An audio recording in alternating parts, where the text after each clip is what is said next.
Hi guys, welcome to Joshi talks. எல்லோரும் எப்படி இருக்கீங்க? நல்லா இருக்கீங்களா? நேற்று எஸ்பிஓ நோட்டீஸ் போர்டில் ஆடியோ வந்தது. 2 விஷயத்தை சேஞ்ச் பண்ண சொல்லி. அது எப்படிங்கிறத நம்ம இப்போ பார்க்க போகிறோம். முக்கியமாக சேல்ஸ் டீம் மெம்பர்ஸ் கவனமாக கேளுங்க.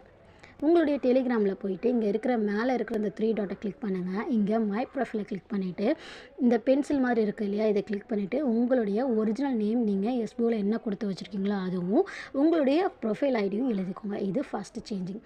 ரெண்டாவதாக இருக்கிறது அதே மாதிரி இந்த 3 டாட்டை கிளிக் பண்ணி செட்டிங்ஸ்குள்ளே போயிட்டு ரெண்டாவதாக இருக்கிற இந்த ப்ரைவசி அண்ட் செக்யூரிட்டி கிளிக் பண்ணிக்கோங்க. அதை ஸ்க்ரோல் பண்ணிட்டு வந்தீங்கன்னா இன்வைட்ஸ்னு ஒரு ஆப்ஷன் இருக்கும். அந்த இன்வைட்டை கிளிக் பண்ணிவிட்டு இங்கே நோபடின்னு கொடுத்து வச்சுருப்போம் ஃபார் செக்யூரிட்டி ரீசன். சார் சொன்ன ஆப்ஷனுக்காக எவ்ரிபடின்னு இங்கே கொடுத்து வச்சுக்கோங்க. ஸோ இந்த 2 சேஞ்சையும் பண்ணிடுங்க. எதுக்காக பண்ண சொன்னாங்க அப்படிங்கிறத நீங்கள் நோட்டீஸ் போர்டு ஆடியோவில் நேற்று வந்த 2 minutes 46 seconds சார் சொன்ன விஷயத்தை ஃபுல்லாக கேட்டு தெரிஞ்சுக்கோங்க. அண்ட் எஸ்பிஓ பற்றி சொல்லணும் அப்படின்னா, நம்பிக்கை நம்ம மேலே இருக்கிற தன்னம்பிக்கை எவ்வளோ இருக்கோ அதே தன்னம்பிக்கையோட போராட்டிட்டு இருக்கிற எஸ்பிஓக்கு நம்ம சப்போர்ட் தான் பண்ணணும். ஸோ எஸ்பிஓ புரிஞ்சுட்டு எஸ்பிஓ வளரும், நம்மளும் சேர்ந்து வளருங்கிற நம்பிக்கையோட ஜாஷி விடைபெறுகிறேன். நன்றி.